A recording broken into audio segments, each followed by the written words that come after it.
नमस्कार, आप देख रहे हैं सबलाइन न्यूज और आज मैं बात कर रहा हूं जो हिंदुस्तान में एक अजीब टाइप की एक बड़ी खबर आ रही है। और टाइप इन द सेंस कि ऐसी खबर आ रही है कि शेर को मिल गया सवा शेर। मैं आज बात कर रहा हूं नीतीश कुमार, जो आज 8वीं बार उन्होंने शपथ लिया है। और 8वीं बार शपथ लेने की खास वजह ये हो गई, कल तक वो 7वीं बार शपथ लिए हुए पोजीशन में as a chief minister of Bihar काम कर रहे थे। लेकिन उनका कहना ऐसा है कि उनके साथ बहुत ज्यादा गद्दारियां हुई, तोड़-जोड़ हुई, उनके नेताओं को तोड़ने की कोशिश की गई, साजिश की गई। और ये मामला करीब करीब 1 से 2 साल से चल रहा था। लेकिन वही मेरी बात कहने को आ गई कि तू डाल तो मैं पात।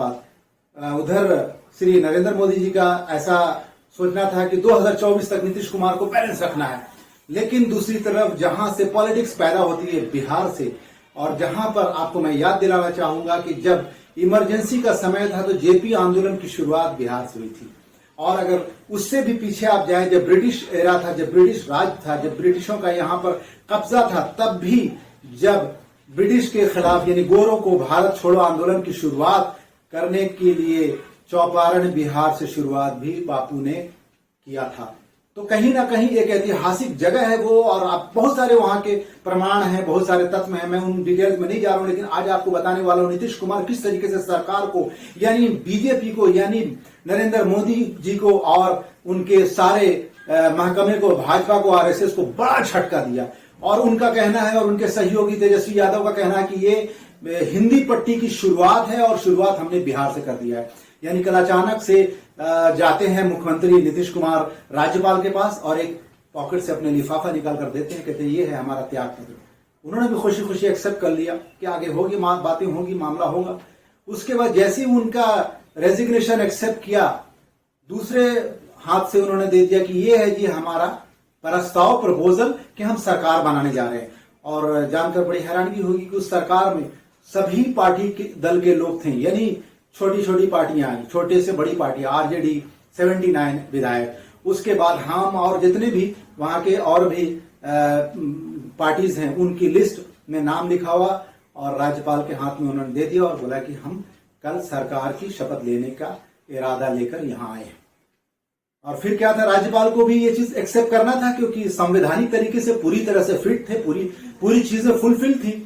लेकिन आप ये जानकर हैरान होंगे कि आखिर कौन ऐसा इतना बड़ा दबंग, इतना बड़ा भौकाली दिखाने वाले, या ये कहें कि ऐसा कौन सा शख्स है जिसने इतनी बड़ी ताकत दिखाया हो कि डायरेक्ट केंद्र सरकार से, डायरेक्ट बीजेपी के आलाओं से, डायरेक्ट आरएसएस के आलाओं से इतना बड़ा पंगा ले कि उनके सहयोग को यानी उनके सपोर्ट को, उनको अलायंस को तोड़ दे और तोड़ने के बाद लोकल क्षेत्रीय पार्टी के साथ अपनी सरकार बनाए। तो नीतीश कुमार की अगर आप उनके कार्यकाल पे, उनके पास्ट पे, उनके पॉलिटिकल करियर पर जाएंगे तो उनका 24 साल का अच्छा खासा एक करियर रहा है पॉलिटिक्स में, जिसमें 7 बार उन्होंने बतौर मुख्यमंत्री शपथ लिया था। और आज जो शपथ लिया उन्होंने 8वीं बार लिया।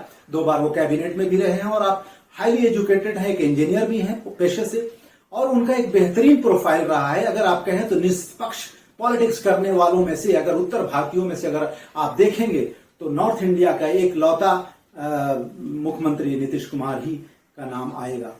उनके साथ सहयोगी दूसरे तेजस्वी यादव जो आरजेडी को लीड कर रहे हैं, और पिछली बार भी उन्होंने एज अ उप मुख्यमंत्री यानी डिप्टी सीएम के तौर पर उन्होंने शपथ लिया था, और इस बार दूसरी बार उन्होंने डिप्टी सीएम के तौर पर शपथ लिया है। लेकिन आखिर ऐसी क्या बात हो गई जो इतना बड़ा स्टेप नीतीश कुमार ने लिया? आपके दिमाग में यही सवाल आ रहा होगा। और आप सोशल मीडिया, गोदी मीडिया को छोड़ के, क्योंकि गोदी मीडिया तो उनके खिलाफ न्यूज चलाने का कल से एक मुहिम चलाया हुआ, एक हैशटैग चल रहा है और न जाने क्या क्या चल रहा है। लेकिन मैं आपको एक अंदर की बात बताता हूं, और कहीं ना कहीं आपने इस बात के बारे में जाना भी होगा, इस खबर के बारे में आप तक अवगत होगा। ये कहानी तब शुरू हुई जब आरसीपी सिंह, यानी कि जब पिछले चुनाव के बाद मुख्यमंत्री नीतीश कुमार को बनाया गया, यानी बीजेपी अलायंस ने बनाया कि भाई हमारे नेता यही होंगे, जबकि वो डिनाई कर रहे थे कि मुझे नहीं बनना मुख्यमंत्री। बहरहाल वो मुख्यमंत्री बने। उसके बाद उनको 2 कैबिनेट देने का वादा हुआ, बिहार को खास राज्य का दर्जा देने का वादा हुआ, न जाने और कितने सारे वादे हुए, जैसे कि हर बार होते हैं। बिहार में खुद प्रधानमंत्री जाके बहुत सारे वायदे किए, लेकिन उन वायदे पर कोई काम नहीं हुआ। उसके बाद हद तो तब हो गई जब 2 कैबिनेट प्रोफाइल देने का वादा किया गया था, लेकिन उसमें एक देने की बात हुई। और जब आरसीपी सिंह जो बहुत खास माने जाते थे और उनके सहयोगी रहे, बहुत लंबा सफर रहा है उनका जेडीयू के साथ और प्रदेश अध्यक्ष भी रहे हैं और नीतीश कुमार के गांव के नियर अबाउट के हैं और बाकी काफी नियर डियर हुआ करते थे एक समय में। लेकिन जैसे वो दिल्ली जाते हैं उनको कॉन्फिडेंस में ले लिया जाता है कि भाई आपको अगर मिनिस्टर बनाया जाएगा तभी मैं ये एक कैबिनेट भी ऑफर जेडीयू को करूंगा। इतना क्या था, वो नौकरशाही इंसान एकदम लपक लिया, जिसको कहते हैं लपक लेना, और वो कैबिनेट मिनिस्टर बन के डायरेक्ट पटना लैंड करते हैं और भव्य स्वागत अपने कार्यकर्ताओं से उन्होंने एयरपोर्ट से लेके उनके आवास तक का एकदम पूरा लंबा चौड़ा पार्टी ऑफिस तक उन्होंने किया। और ये सब बातें नीतीश कुमार के खिलाफ होती रही। दूसरी तरफ इनके और भी विधायकों को तोड़ने की कोशिश की गई, पार्टी को तितिर बितिर करने की कोशिश की। ये बात को भली भांति वो समझ गए नीतीश कुमार और उन्होंने सबसे पहले आरसीपी सिंह को बेदखल किया। उनकी सदस्यता जो लोकसभा सदस्य थी उसको कंटिन्यू नहीं किया। इस तरह से उन्होंने पार्टी से और भी 2-3 लोग, आलोक जी और कई ऐसे नाम उनकी पार्टी के थे जिनको बीजेपी यानी भाजपा ने तोड़ने का काम किया। लेकिन इस बात की खबर भली भांति वक्त पे नीतीश कुमार को लग गई और उन्होंने बाहर का दरवाजा दिखा दिया। उन्होंने ये देखा कि जो महाराष्ट्र में मॉड्यूल चला था, यानी पार्टी ही के एक मजबूत नेता को तोड़ के जो साजिश चली गई थी, पिछले 1 साल से लगातार इस मामले में कार्रवाई जारी थी और ये महाराष्ट्र का मॉड्यूल बिहार में रिपीट करने की कोशिश की गई। लेकिन बिहार पॉलिटिकल एक अलग स्थान है, एक अलग जगह है, एक अलग जमीन है, इतिहास है बिहार का कि वहां से पॉलिटिक्स के चुनिंदा लोग आते हैं और IAS IPS भारी मात्रा में आते हैं। अब ये बात हो गई कि इन्होंने कल फाइनल किया, क्योंकि आज जो है 10 तारीख है और 11 तारीख तक ही ये जो हिंदी का श्रावण का महीना है वो होता है और 12 तारीख से, जहां तक मैं सही हूं, कि वो भादो का महीना शुरू होता है, फिर पितरपाती का, यानी 45 डेज तक हिंदू रस्म रिवाज के हिसाब से आप कोई भी शुभ काम नेक काम नहीं कर सकते। इसलिए उन्होंने एक डेडलाइन बनाई, एक टाइमलाइन बनाया और उसी के मुताबिक उन्होंने रेजिग्नेशन भी दिया, सरकार भी बनाया।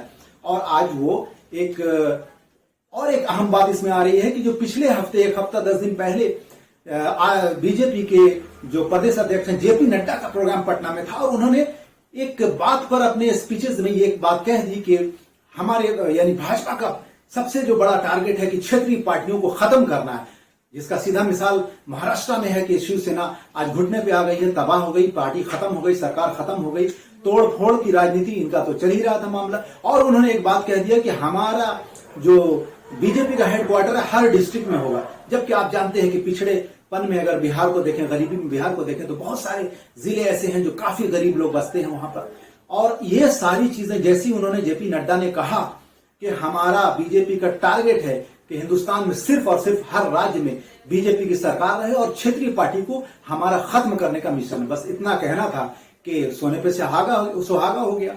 यानी जो मकसद था, जो इन लोगों के दिमाग में चल रहा था, नीतीश कुमार भी खुद ये बात सोच रहे थे और बाकी दल जो ये सोच रहा था कि आखिर बीजेपी महाराष्ट्र में इतना बड़ा खेल कर दिया और बाकी कई स्टेट में ऐसा किया है, उधर वेस्ट बंगाल में ममता बनर्जी के साथ भी उनके राइट हैंड को उठा के ईडी के पास भेज दिया गया, महाराष्ट्र में उद्धव ठाकरे के राइट हैंड को ईडी के पास भेजे, ईडी और जो भी इनकी सर्विस एजेंसीज हैं उनको हथियार बनाने का काम किया। लेकिन ये आंदोलन से आए हुए नेता हैं। नीतीश कुमार के बारे में अगर मैं बात करूं तो जेपी आंदोलन में आंदोलनकर्ताओं में नीतीश कुमार, लालू प्रसाद यादव, रामविलास पासवान, ये सब लोग उस जमाने में युवा नेता थे और आंदोलन से ये लोग यहां तक पहुंचे हैं। तो इनको आंदोलन का डर तो है नहीं।